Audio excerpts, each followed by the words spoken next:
Young tiger junior NTR ప్రస్తుతం దేవర చిత్రం అందించిన ఘన విజయాన్ని ఆస్వాదిస్తున్నారు. ప్రపంచవ్యాప్తంగా ఈ సినిమా 550 కోట్ల గ్రాస్ను సాధించింది. విడుదలైన మొదటి రోజు నుండే మిక్స్డ్ టాక్ వచ్చినప్పటికీ కూడా తారక్ తనకున్న మాస్ ఫాలోయింగ్, అద్భుతమైనటువంటి నటనతో సినిమాను బ్లాక్ బస్టర్గా మార్చారు. దర్శకుడిగా కొరటాల శివ విషయంలో కొంత విమర్శలు కూడా వచ్చాయి. అనిరుద్ రవిచంద్ర అందించిన బ్యాక్గ్రౌండ్ మ్యూజిక్ కూడా సినిమాకు కొంత సహాయపడింది. అయితే అభిమానులు మాత్రం అనిరుద్ సరైన రీతిలో మ్యూజిక్ ఇవ్వలేదు అంటున్నారు.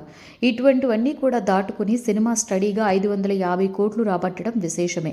ప్రస్తుతం హృతిక్ రోషన్తో కలిసి వార్ 2 సినిమా చేస్తున్న తారక్ దీని తర్వాత ప్రశాంత్ నీల్ దర్శకత్వంలో ఒక సినిమా చేయబోతున్నారు. 8 నెలల్లో ఈ 2 సినిమాల షూటింగ్స్ పూర్తవుతాయి. ఆ తర్వాత ఎవరితో చేస్తారా అని సినీ ప్రియులంతా కూడా ఎదురు చూస్తుండగా ఓ వార్త బయటకొచ్చింది. జైలర్ డైరెక్టర్ నెల్సన్ దిలీప్ కుమార్ తారక్కు కథ వినిపించారని, ఓకే అయిందని, ఈ 2 సినిమాలు పూర్తయిన తర్వాత ఇదే పట్టాలెక్కనుందని ఫిలిం నగర్ వర్గాలంటున్నాయి.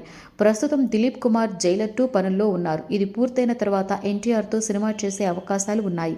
అల్లు అర్జున్కి కూడా కథ వినిపించినప్పటికీ త్రివిక్రమ్ శ్రీనివాస్ వైపే బన్నీ మొగ్గు చూపారట.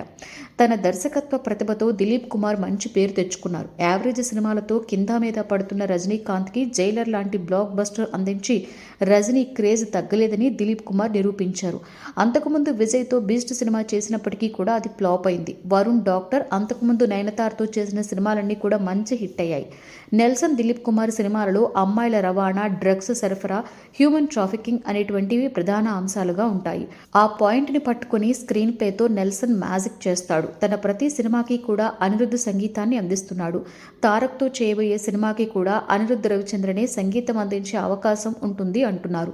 దీనిపై త్వరలోనే అధికారిక ప్రకటన వచ్చే అవకాశం ఉంది.